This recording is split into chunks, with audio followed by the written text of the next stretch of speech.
Este verano viajé a España como estudiante de la Universidad de Washington con el Departamento de Estudios Españoles y Portugueses. El seminario se dividió en dos partes y se llevó a cabo primero en Salamanca y después en Madrid. El curso se trató sobre varios aspectos relacionados sobre la inmigración. Por ejemplo, empezamos con el año 1492 y vimos cómo los efectos inmigratorios hacia las Américas relacionó los grupos étnicos dominantes y subordinados. Igualmente nos enfocamos en España, como país consumido a través de los inmigrantes, usando el país como una fuente transitoria para el resto de Europa. España por causa del receptor de las implicaciones sobre aspectos sociales, económicos y políticos, que han sido fabricados durante los últimos años para tomar en cuenta un nuevo orden social que influye el proceso migratorio.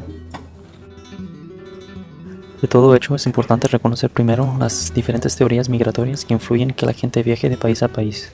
Y voy a tomar este tiempo para explicar las 5 diferentes teorías que mejor explican las condiciones migratorias, que mejor ejemplan las razones de por qué gente emigra. La primera teoría es la economía neoclásica, que es la más influyente de las producidas hasta la fecha y la más que adeptos tiene. En líneas generales, se establece que los flujos migratorios tienden a ir desde países donde abunda la mano de obra y los salarios son bajos, hacia países donde la mano de obra y los salarios son altos. Esta teoría también establece que antes de emigrar, el individuo realiza un cálculo racional de costo-beneficio que supone la salida de su país. En contradicción, esta teoría no toma en cuenta el número reducido de la gente que emigra en cuanto se expone a los gastos materiales e ingresos, los salarios y el nivel de bienestar de los distintos países. La segunda teoría es la nueva economía de la inmigración. Por hecho, establece que la decisión de emigrar no la toma un individuo aisladamente, sino que son tomadas por grandes unidades de la gente interrelacionadas por grupo familiar. En ese sentido, plantea que la migración es una estrategia familiar que está más orientada a diversificar las fuentes de ingresos que a esparcir con el fin de reducir riesgos. Es una aproximación micro para un fenómeno que es fundamentalmente social, se interesa por las causas y de las inmigraciones en las regiones de origen y deja de lado los efectos que produce esta inmigración en los países de destino. La tercera teoría es el mercado laboral segmentado. Se presta especial atención a todo lo relacionado con las sociedades receptoras. En las economías de los países industrializados hay trabajos inestables y de la baja calidad que los trabajadores de ese país rechazan, ya que hacerlo les conferiría un estatus social bajo. Sin embargo, los trabajadores extranjeros, sobre todo los temporales, y los que aspiran a retornar a sus países de origen algún día, están dispuestos a aceptar esos trabajos porque los sueldos bajos para el país receptor suelen ser altos para el país de origen. La cuarta teoría se refiere como el sistema mundial, cuyo centro es la noción de un moderno sistema mundial. A través de esta se muestra cómo penetran las relaciones económicas capitalistas en las sociedades precapitalistas que crean una población móvil que tiende a emigrar a los países industrializados que necesitan mano de obra de baja calidad, sobre todo aquellos con los cuales llegaron a tener importantes lazos coloniales.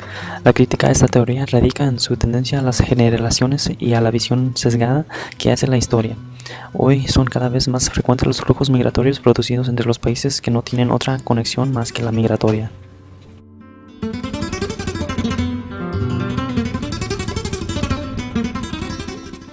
La quinta y última teoría más reconocida es la teoría del capital social. Se define el capital social como la suma de los recursos actuales y virtuales que se resultan disponibles de un individuo o a un grupo por poseer una red social.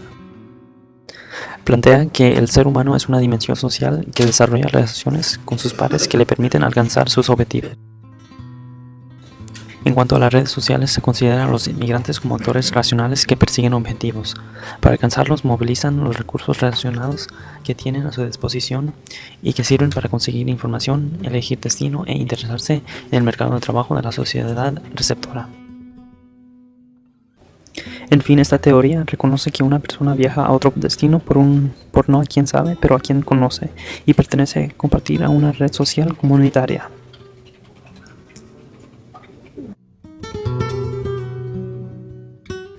Por último, estas teorías sirven para entender por qué gente inmigra hacia otros destinos. Quiero que tomen en cuenta que la multitud de las maneras por qué gente inmigra depende por persona a persona, pero cuando uno decide irse de su país de origen es porque tomó en cuenta una de las teorías discutidas. Así también las condiciones económicas del país de origen, la calidad de vida del país de destino y las ofertas laborales son importantes a la hora de tomar la decisión de emigrar.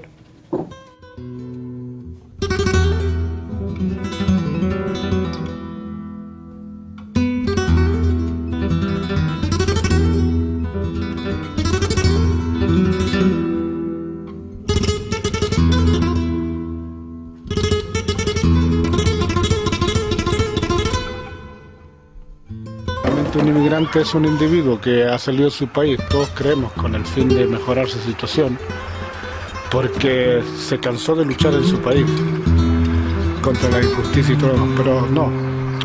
Esos nunca lucharon ni levantaron el puño en alto ninguna vez.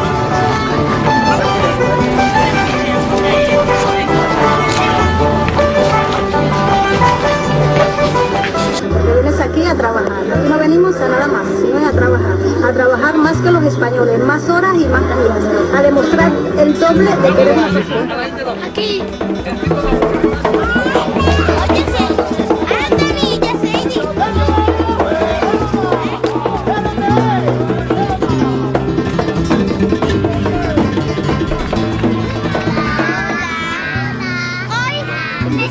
用冬季放咗河側邊呢一度，唔少民眾連日嚟都同村民一齊守護住屍體。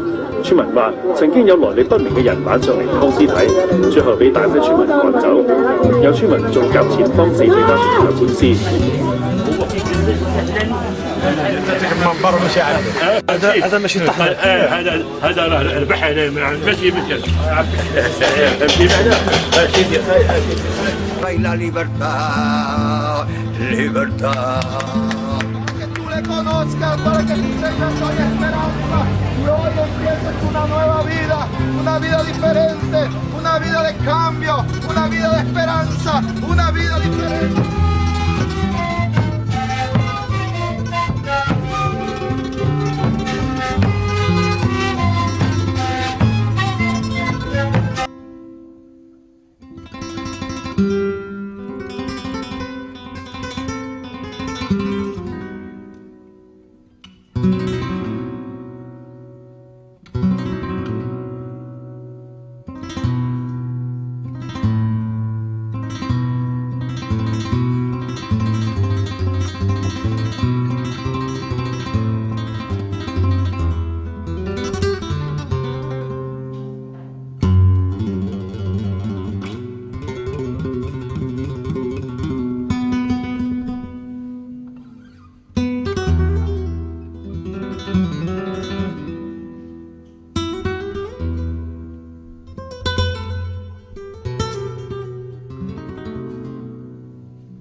Colores somos muchos, no más hay un planeta. Vamos hacia diversidad, solamente así podremos alcanzar libertad.